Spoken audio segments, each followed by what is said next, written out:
আল্লাহর নবী হযরতে মূসা আলাইহিস সালাতু ওয়াস সালাম উনার সময়ের একটা ঘটনা। উনি একটা পাহাড়ের মধ্যে গিয়ে আল্লাহর সাথে সবসময় উনি কথাবার্তা বলতেন। ওই পাহাড়টার নাম সিনাই পর্বত, তুর পাহাড়। আল্লাহর নবী হযরতে মূসা আলাইহিস সালাতু ওয়াস সালাম ওই পাহাড়ের মধ্যে যাইতেছেন আল্লাহর সাথে যোগাযোগ করার জন্য, কথাবার্তা বলার জন্য। এমন তো অবস্থায় রাস্তার মধ্যে একজন ধনী ব্যক্তির সঙ্গে ওনার দেখা হলো। তখন মূসা কালিমুল্লাহকে দেখে উনি জিজ্ঞেস করলেন, আপনি কোথায় যাবেন? বলে, আমি আল্লাহর সাথে কথাবার্তা বলার জন্য তুর পাহাড়ে যাইতেছি। ওই ধনী ব্যক্তিটা মূসা আলাইহিস সালাতু ওয়াস সালামকে বলল যে, আপনি আমার আল্লাহকে জিজ্ঞেস করবেন যে আমার আল্লাহ আমাকে এত পরিমাণে ধন এবং সম্পদ দিয়েছে, যে ধন সম্পদ দেওয়ার কারণে ওগুলোর হিসাব নিকাশ ওগুলো সামলাইতে গিয়া সঠিক সময়ে আমি আল্লাহর ইবাদত করতে পারি না। অতএব আমার আল্লাহকে জিজ্ঞাসা করবেন কি করলে আমার ধন সম্পদ কমবে এবং আমি ওনার সঠিক সময়ে ওনার ইবাদত করতে পারব। সুবহানাল্লাহ। দুই নাম্বার, মূসা আলাইহিস সালাতু ওয়াস সালাম যখন সামনে গেলেন, একজন বিধবা মহিলার সাথে ওনার দেখা হলো। ওই বিধবা মহিলা মূসা আলাইহিস সালাতু ওয়াস সালামকে জিজ্ঞেস করলো, পয়গম্বর মূসা, আপনি কোথায় যাবেন? বলে, আমি তো তুর পাহাড়ে যাব। ওই মহিলা বললেন, পয়গম্বর,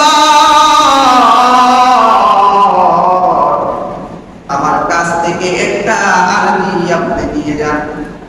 আমি খুব গরিব মানুষ, স্বামী নাই, লোকের বাড়িতে কাজ করে আমি সংসার চালাই, আমার পেট চালাই।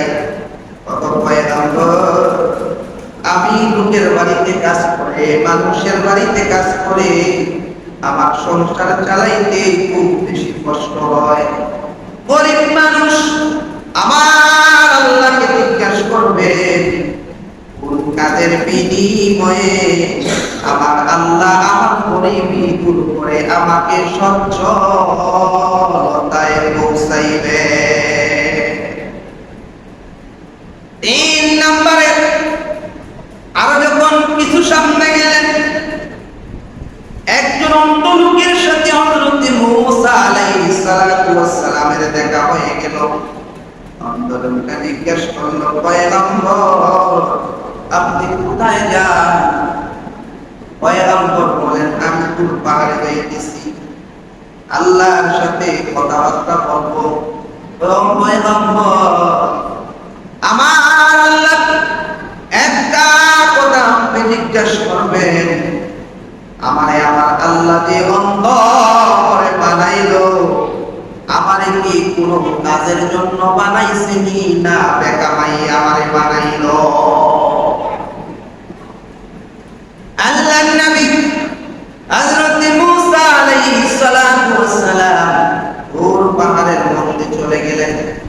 আল্লাহর সাথে যখন কথাবার্তা বললেন, কথাবার্তা বলার শেষ পর্যায়ে মূসা আলাইহিস সালাতু ওয়াস সালাম বললেন, রব্বি আরনি, ও আমার রব, আমার আল্লাহ, আমি রাস্তা দিয়ে আসার পথে আপনার তিনজন বান্দা বান্দি তিনটা আরজি পেশ করেছেন, আমাকে বলেছেন তাদের আরজিগুলো যেন আপনার কাছে পেশ করি এবং ওগুলোর সঠিক জবাব যেন আমি নিয়ে যাই।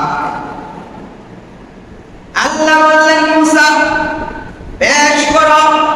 ওগো আল্লাহ, প্রথম ব্যক্তি বলল, আপনি তারে খুব বেশি ধন সম্পদ দিয়েছেন, টাকা পয়সা দিয়েছেন, মাল দিয়েছেন, যেগুলোর কারণে ওগুলোর হিসাব নিকাশ ওগুলোকে সামলাইতে গিয়া সঠিক সময়ে আপনার ইবাদত করতে পারে না। ওগো আল্লাহ, সঠিক সময়ে আপনার গোলামি করতে পারে না, কি করলে অমল কমবে, ধন সম্পদ কমে যাবে।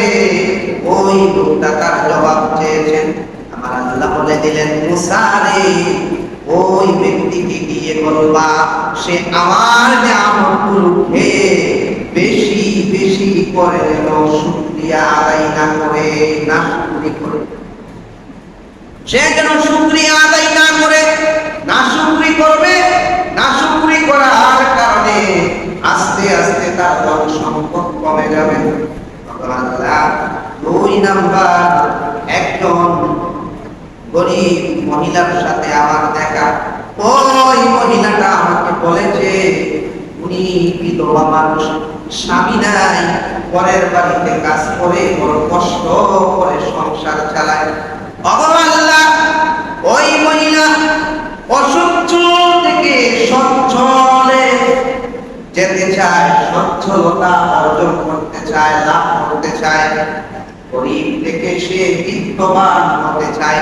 ওগো আল্লাহ, কি কাজ করলে আপনি তাকে গরিবী অবস্থা দূর করে দিবেন আর তারে বিত্তবান সম্পদের মালিক বানাইয়া দিবেন?